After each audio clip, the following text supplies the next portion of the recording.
দর্শক, 2024-এর 5 আগস্ট শেখ হাসিনা সরকার পতনের বেশ কিছুদিন পরে গাজীপুরে একটা ঘটনা ঘটেছিল, আপনাদের খেয়াল আছে নিশ্চয়ই।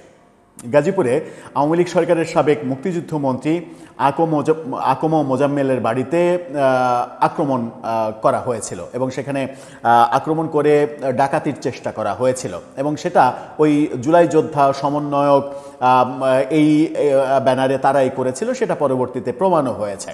সেই রাতেই আমরা দেখেছিলাম যে 2 জুলাই যোদ্ধা হাসনাত আবদুল্লাহ এবং সার্জিস আলম তারা গাজীপুরে ছুটে গিয়েছিলেন। কেন? ওই ডাকাতির অভিযোগে গ্রামবাসী তাদেরকে পেটালো, গ্রামবাসীদের শায়েস্তা করতে হবে, ওখানে আওয়ামী লীগের শেকড় গোষ্ঠী সহ উপড়ে ফেলতে হবে, এই জন্যই তারা গিয়েছিলেন। কিন্তু তারা যে মব করছেন সেটা কোনো অপরাধ নয়। সেখানেই হাসনাত আবদুল্লাহকে আমরা বলতে শুনেছিলাম যে আর যদি কেউ আমাদের মব মারানি বলে, মব করে, মব মারানি বলে, তাহলে তাকেও এভাবে তিনি তার অনুসারী যারা ছিল তাদেরকে ওই রাতে বলেছিলেন, যেটা ভাইরাল হয়ে গিয়েছিল। তিনি স্পষ্ট এবং তার চোখ মুখ উল্টিয়ে তিনি বলেছিলেন যে আর যদি কেউ মব মারানি বলে আমাদের, তাহলে তাকেও শেষ করে দিতে হবে। ব্যাপারটা হচ্ছে এই, অর্থাৎ মবের বিরুদ্ধে কোনো কথা বলা যাবে না। তাদের যেভাবে ইচ্ছা সেভাবে মব করতে থাকবে, দেশটা তাদের রাম রাজত্ব কায়েমের অভয় আশ্রম হিসেবে ছেড়ে দিতে হবে।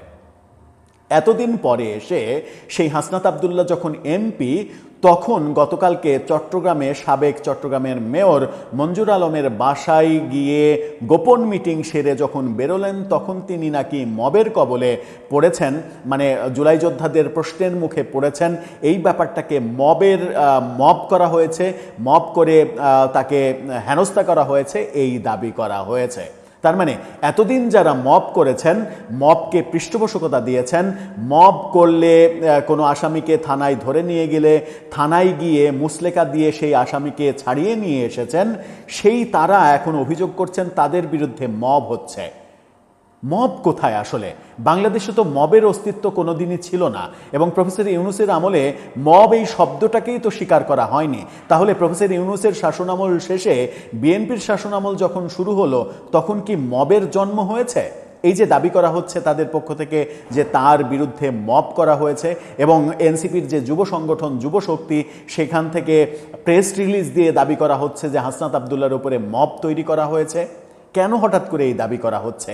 কি দাবি করছে তারা? চলুন একটু জেনে দেখি এই ভিডিওতে। থাকবেন পলিটিক্স টিভির নিয়মিত আয়োজন। বলছিলাম, গতকালকে সাবেক চট্টগ্রামের মেয়র মঞ্জুর আলম, যিনি বিএনপির মেয়র ছিলেন, পরবর্তীতে আওয়ামী লীগে যোগ দিয়েছেন। আওয়ামী লীগের যোগ দেওয়ার পরে মেয়র নির্বাচন, এমপি নির্বাচন করতে চেয়েছেন, কিন্তু আওয়ামী লীগ শেষ পর্যন্ত তাকে মনোনয়ন দেয়নি।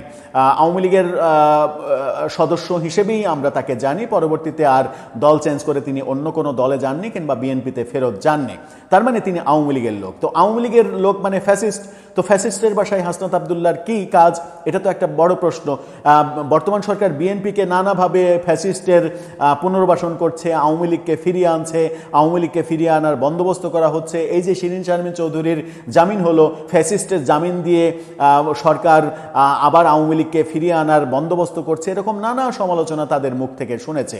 অর্থাৎ তাদের বিরোধী পক্ষ যখন আওয়ামী লীগের কোনো নেতার সঙ্গে একটু সামনাসামনি, হঠাৎ করে রাস্তায় চলাচল করতে সামনাসামনি দেখা হয়ে সালাম বিনিময়ও করে, সেরকম একটা ছবি যদি পাওয়া যায়, সেই ছবি দিয়েই তারা ঘায়েল করার চেষ্টা করে যে ফ্যাসিস্টের সঙ্গে আঁতাত করছে। অথচ তিনি নিজেই ফ্যাসিস্টের বাসায় গিয়ে মিটিং করছেন, গোপন মিটিং করছেন এবং শোনা যাচ্ছে যে এই মঞ্জুর আলমকে এনসিপির ব্যানারে চট্টগ্রামের মেয়র নির্বাচনের ক্যান্ডিডেট করা হবে এবং এটা আজকে একেবারে প্রকাশ্যে হয়ে গেছে। তাদের ছাত্র সংগঠন, যেটা ছাত্র শক্তি, তার নেতা বাকের মজুমদার, তিনি ওপেনলি বলেছেন যে মঞ্জুর আলম এনসিপির ব্যানারে নির্বাচন করতে চাচ্ছে। একটু ঘুরিয়ে বলেছেন নির্বাচন করতে চাচ্ছে, তার মানে এনসিপি যে তাকে ক্যান্ডিডেট করতে চাচ্ছে এটা পরিষ্কার। তার মানে ফ্যাসিস্ট যখন তাদের সঙ্গে যোগ দেবে তখন আর কোনো সমস্যা নেই। কি বলছে গণমাধ্যম? আজকের পত্রিকার এই শিরোনামটা দেখে নিন। সেখানে বলছে, মব করে হাসনাত আবদুল্লাহর উপরে হামলা করেছে যুবদল, অভিযোগ যুব শক্তির। যুবদল মানে বিএনপির যুব যে উইং, সেই যুবদল হামলা করেছে মব করে। এখন যুবদল মব করছে। এর আগে যে এনসিপি, তৌহিদি জনতা, ছাত্র জনতা, সমন্বয়ক, জুলাই যোদ্ধা, এরকম পরিচয়ে, নানা পরিচয়ে গোড়া তো একটাই, শেকড় তো একটাই। এক শেকড় থেকে তারা বহু পরিচয় তৈরি করেছিল। সেই পরিচয়ে সারা দেশে যে মববাজি প্রতিষ্ঠিত করা হয়েছে, তখন কিন্তু এরা মবকে মব বলে স্বীকার করেনি। মব যারা বলেছে তাদেরকেই হেনস্থা করেছে, এবং তারা এবং সরকার মিলে এরকম বলার চেষ্টা করেছে যে যারা মব করে তারাই সরকারের ওপরে মব তৈরি করছে। কি বলছে তারা? তারা বলছে জাতীয় নাগরিক পার্টির মুখ্য সংগঠক এবং হাসনাত আবদুল্লাহর ওপরে যুবদল মব করে হামলা চালিয়েছে বলে অভিযোগ করেছে যুব শক্তি। মঙ্গলবার রাতে এই ঘটনার নিন্দা জানিয়ে প্রতিবাদ লিপি দিয়েছে এনসিপির এই যুব সংগঠন। জাতীয় যুব শক্তির সদস্য সচিব দপ্তর আসাদুজ্জামান রহমানের পাঠানো সংবাদ প্রতিবাদ লিপিতে বলা হয়, আমরা গভীর উদ্বেগ ও তীব্র নিন্দার সঙ্গে জানাচ্ছি যে কুমিল্লা 4 আসনের সংসদ সদস্য ও জুলাই অভ্যুত্থানের নেতা হাসনাত আবদুল্লাহর উপরে চট্টগ্রামে সংগঠিত মব সন্ত্রাস ও হেনস্থার ঘটনা সম্পূর্ণরূপে ন্যাক্কারজনক ও গণতান্ত্রিক মূল্যবোধের পরিপন্থী। এখন আসছে গণতান্ত্রিক মূল্যবোধ। তারা বলছেন, প্রতিবাদ লিপিতে দাবি করা হয় হাসনাত আবদুল্লাহ চট্টগ্রামের সাবেক মেয়র ও বিএনপির সাবেক নেতা মঞ্জুর আলমের সঙ্গে সৌজন্য সাক্ষাৎ করতে গিয়েছেন। বলা হচ্ছে বিএনপির নেতা। বিএনপির নেতা অনেক আগেই ছিলেন তিনি, বিএনপিতে তিনি আর নেই। তিনি বলছেন যে মঞ্জুর আলম 2010 এবং 15 সালে বিএনপির মনোনয়নপ্রাপ্ত প্রার্থী ছিলেন, খালেদা জিয়ার বিভিন্ন কর্মসূচিতে অংশগ্রহণ করেছেন। তো কি হয়েছে? হাসনাত আবদুল্লাহ তো একসময় ছাত্রলীগ করতো, এখন কি ছাত্রলীগ আছে? সার্জিস আলমও তো একসময় ছাত্রলীগ করতো, সে কি এখন ছাত্রলীগ আছে? সার্জিস আলমের একটা ছবি সামাজিক যোগাযোগ মাধ্যমে আজকে খুব ঘুরছে। সাদ্দাম, ছাত্রলীগের যে সভাপতি, সেই সাদ্দামের সেলফিতে দূরে সার্জিস আলমকে উকি দিয়ে সেলফিতে নিজের চেহারা দেখানোর চেষ্টা করা হচ্ছে। সেই ছবিটা একটু দেখে নিন।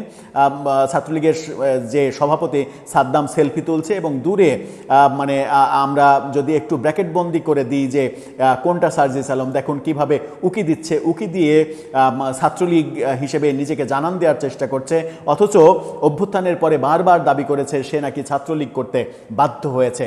অর্থ কষ্টে হলে গণরুমে একটা সিট পাওয়ার জন্য সে নাকি ছাত্রলীগ করতে বাধ্য হয়েছে। এই ব্যাপারগুলো আমরা দেখেছি। প্রতিবাদ লিপিতে বলা হয়, তখন কোনো ধরনের প্রতিবাদ দেখা না গেলেও মঙ্গলবার তাকে দোষর আখ্যা দিয়ে একজন নির্বাচিত জনপ্রতিনিধির ওপরে মব সন্ত্রাস চালানো স্পষ্ট দ্বিচারিতা এবং রাজনৈতিক অসহিষ্ণুতার বহিঃপ্রকাশ। এখন নিজেরা যখন কোনো কি বলবো যে উত্তর দিতে পারছে না যে কেন ওই বাড়িতে গিয়েছিল, তখন সেই প্রতিবাদকে তারা এখন মব বলছে, কিন্তু এতদিন মবের অস্তিত্ব ছিল না। জাতীয় যুবশক্তি মনে করে রাজনৈতিক মতভেদ থাকতেই পারে। খুবই ইন্টারেস্টিং পয়েন্ট এটা শুনে নিন। জাতীয় যুবশক্তি মনে করে রাজনৈতিক মতভেদ থাকতেই পারে, কিন্তু তা কখনোই সহিংসতা, হুমকি বা মব সৃষ্টির মাধ্যমে প্রকাশ করা গ্রহণযোগ্য নয়। যুবশক্তি এই ঘটনার সুষ্ঠু তদন্ত এবং জড়িতদের শনাক্তকরণের দাবি জানাচ্ছে। আরেকবার শুনবেন নাকি? তিনি বলছেন যে তারা বলছেন রাজনৈতিক মতভেদ থাকতেই পারে, কিন্তু তা কখনোই সহিংসতা, হুমকি বা মব সৃষ্টির মাধ্যমে প্রকাশ করা গ্রহণযোগ্য নয়। এই নীতি কথাটা প্রফেসর ইউনূসের 1.5 বছরে কোথায় ছিল? আপনারা কি এই নীতি কথা মেনেছেন প্রফেসর ইউনূসের 1.5 বছরে? প্রফেসর ইউনূসের সরকার কি এই নীতি কথা মেনেছে যে রাজনৈতিক ভিন্ন মত থাকতে পারে, ভিন্ন দল থাকতে পারে, ভিন্ন কাঠামো থাকতে পারে, কিন্তু এই মববাজি, সহিংসতা তৈরি করা এটা কখনোই গ্রহণযোগ্য নয়? তখন সেই নীতিকথা কই ছিল? এখন যখন আপনারা নিজেরা আক্রান্ত হচ্ছেন তখন সেটা মব হচ্ছে, কিন্তু এর আগে যখন অন্যদের আক্রমণ করেছেন কিংবা আক্রমণের পেছনে পৃষ্ঠপোষকতা দিয়েছেন কিংবা নীরব সমর্থন জানিয়েছেন, তখন সেগুলো মব ছিল না। তখন এই ইনক্লুসিভ রাজনীতি কিংবা ইনক্লুসিভ পরিবেশের যে নীতিকথা সেটা ছিল না। গত 1.5 বছরের বেশি সময় ধরে কি করা হয়েছে সেগুলো তো আমরা দেখেছি। মবের নামে কি করা হয়েছে? ওই যে বললাম প্রথমেই যে গাজীপুরে গিয়ে প্রকাশ